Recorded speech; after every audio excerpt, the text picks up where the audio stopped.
Hello and welcome to another video.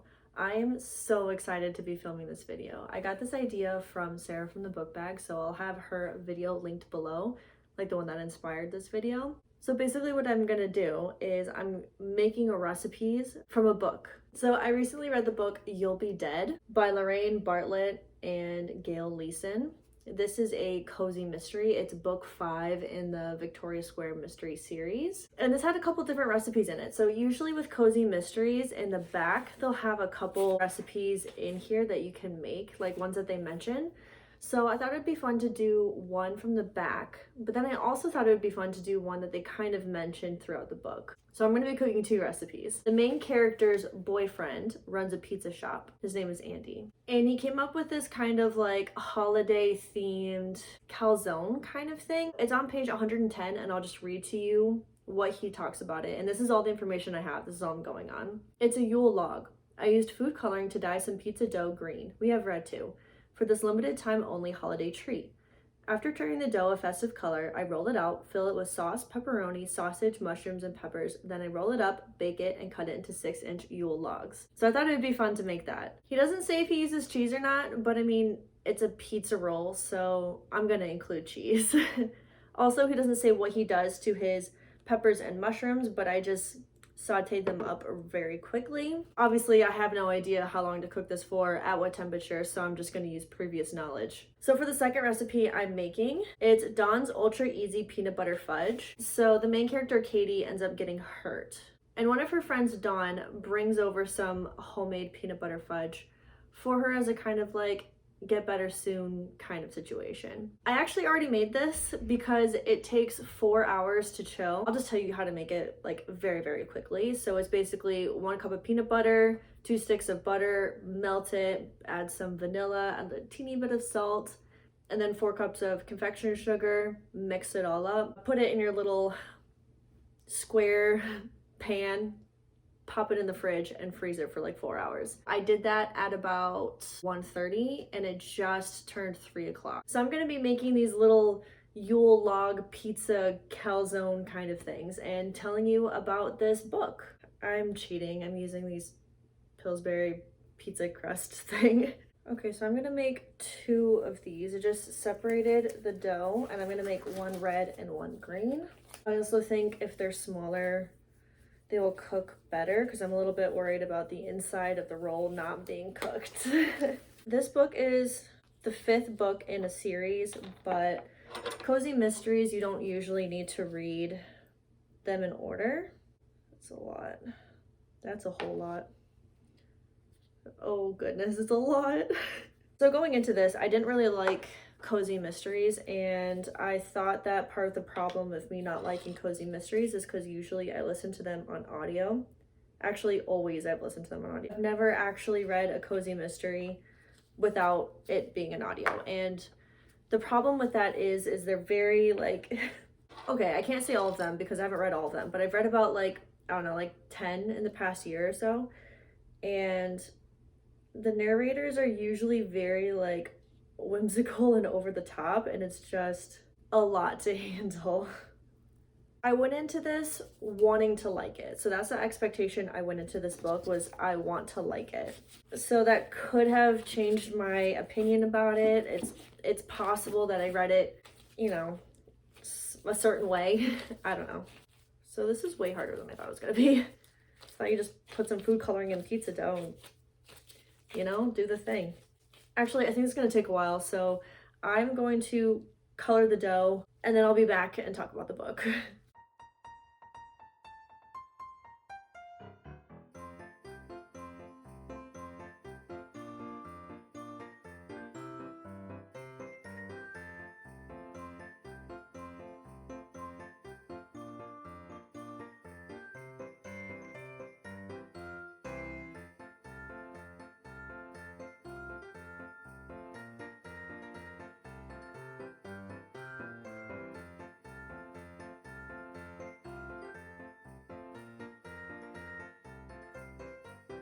That's as good as it's gonna get. I'm worried that I'm overworking the gluten and it's gonna be a tough pizza dough, so it is what it is now.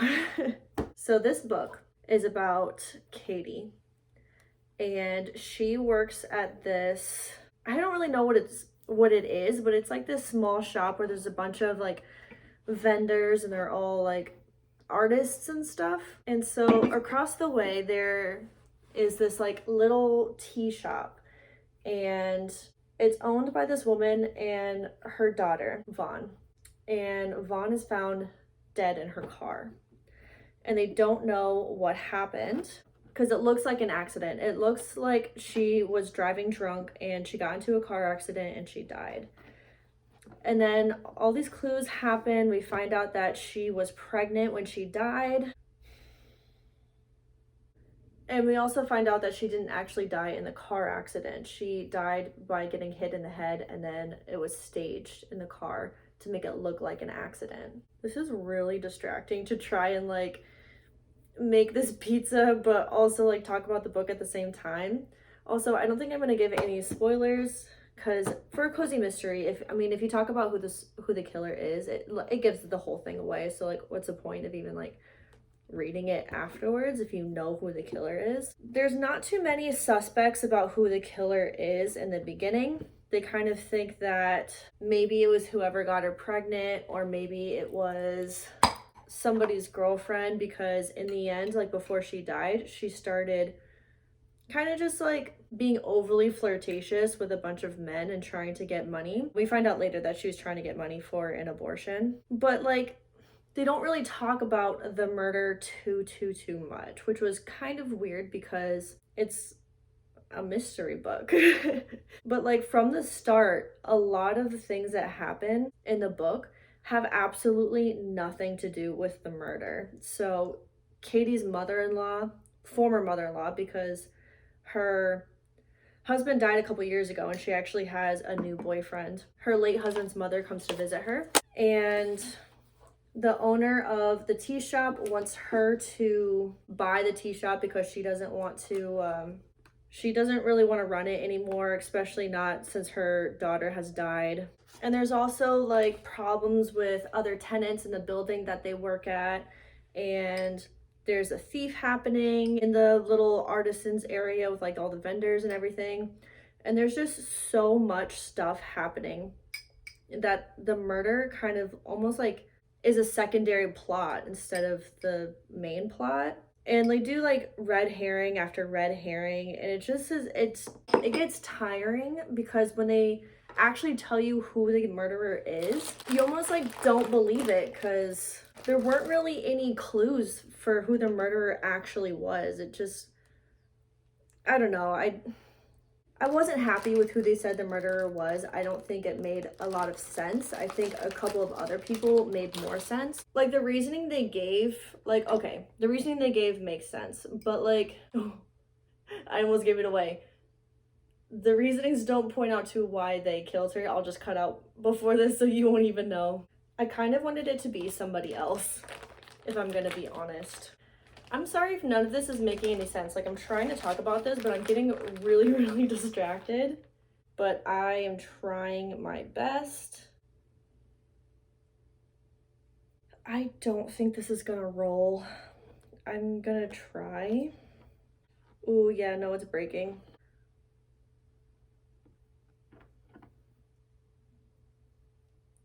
Oh, it's so messy.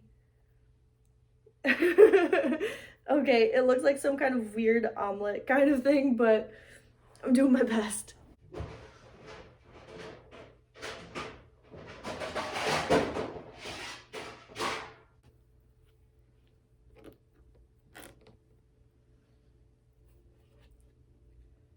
Also, you're probably wondering why I'm doing this in my living room and not in my kitchen, and like why I just put like a cookie sheet on my couch.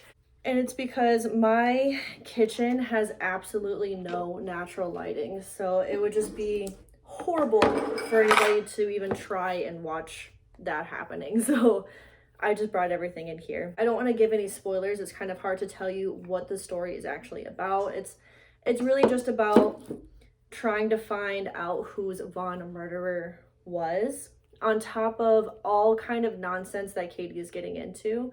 I ended up giving this book 3 stars because while I love the drama and I thought that it was interesting, I thought that it didn't really have anything to do with the murder. And like, I didn't like that the murder and the mystery was kind of a B plot. And sometimes it was even a C plot.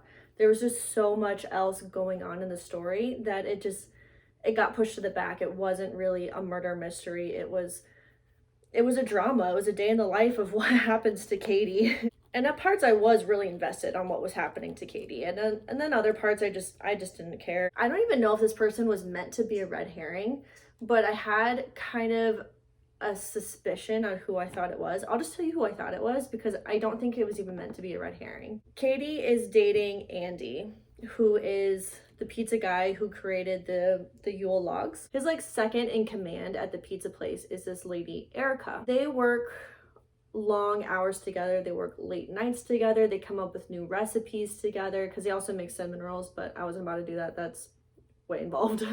This is actually one of the problems is Katie is getting jealous of Erica and all the time that she spends with Andy, and she doesn't really get to spend time with Andy because they both have their businesses. Like, they don't really prioritize their relationships. They don't really make time for each other. There's this one part where Katie goes home and she notices that Erica's car is still in the parking lot, but Andy's is not in the parking lot. And so she's kind of like, weird, but maybe there's a reason for this. And then when she comes in really, really early the next morning, Erica's car is still in the parking lot and Andy's car is still not in the parking lot. So she kind of thinks that maybe something a little nefarious is going on, like maybe Andy's cheating on her or whatever. So when Katie confronts Andy about it and is kind of like, you know, what the heck? He goes, oh, her car broke down. And then he tells her about how, oh, they just hung out at her house and they shared a glass of wine and it was no big deal. Excuse me. But that is a big deal. And so Katie was upset about it, as she should be. And then I kind of get mad at Erica because I'm kind of like, she knows that that Katie and Andy are dating and she doesn't belong in this relationship. It's just Katie and Andy, so she could butt all the way out. But yeah, she's really annoying and she invites herself to stuff. So there's this one part, this is where I thought that it was Erica who was the murderer. This is on page 128, by the way. They're at a tree lighting and Katie's talking to Andy about like going out to dinner, her and the former mother-in-law. Andy says, Margot, would you and Katie please join me for dinner? Margot is the mother-in-law. We'd love to, Margot said. Dinner sounds wonderful, Erica murmured. I haven't eaten since lunch. So she just like butts in and invites herself to lunch or to dinner. Like, she invites herself to dinner as like the third wheel. Andy's asking his girlfriend to go to dinner with him and she's like, oh yeah, no, I'd love to come too. Margot, the mother-in-law, like jumps in and shuts her down real quick and is like, no, you're not coming. And so then I was thinking it was Erica because they were kind of speculating that maybe the person who killed Vaughn killed her because she was flirting with so many guys. So maybe it was one of the guy's girlfriends who just had enough and didn't want to like compete with Vaughn, so they killed her. And so I was thinking maybe it was Erica, maybe Vaughn was flirting with Andy, and so Erica killed Vaughn, and then she was going to kill Katie next. I don't know, it was kind of a stretch. But honestly, my idea is way more interesting than what actually happened in this book, so... Alright, so I've been talking for way too long, so I'm going to finish this. Oven just preheated. I'm gonna finish this. I told you 3 stars because like it was good, it was interesting, all the drama was interesting, but the mystery was like the background story and I didn't love that. I mean, like, kind of the point of reading this book was to try to convince myself that I actually do like cozy mysteries, because cozy mysteries is a genre that I really want to like and I just can't like it. This one didn't really change my mind about liking books in the series, but I have another book that I'm going to be trying out and I will be filming a video, not exactly like this one, but like a different kind of reading vlog, and that will be out after this one. So I am going to finish this, and when this comes out of the oven and when the peanut butter fudge is all set, then I will come back for a little taste test. Okay, so everything is done. The peanut butter fudge, we'll start with that. So I didn't want to wait for the whole 4 hours. So for the past, I guess technically I did wait for the whole 4 hours, but for the last half hour I put it in the freezer because it wasn't really like set still. I cut it into these like teeny tiny little pieces because, well, one, it's fudge and it's really sweet, and two, because in the recipe it says it makes 64 1-inch squares. Maybe it'll make 64, I don't know. So I just made these tiny little ones. So it's still very soft. It honestly just tastes like sweet peanut butter. Like very sweet peanut butter. It's good. I mean, I'll keep eating it, but like I probably won't make this again because it's not really like fudge consistency. Like it's good. It's just not fudge consistency. Okay, next for the Yule logs. They look like a whole mess. I don't know if you can tell. I can tell. They look like a whole mess. So from what I can tell, the inside is cooked all the way. I'll give it a taste.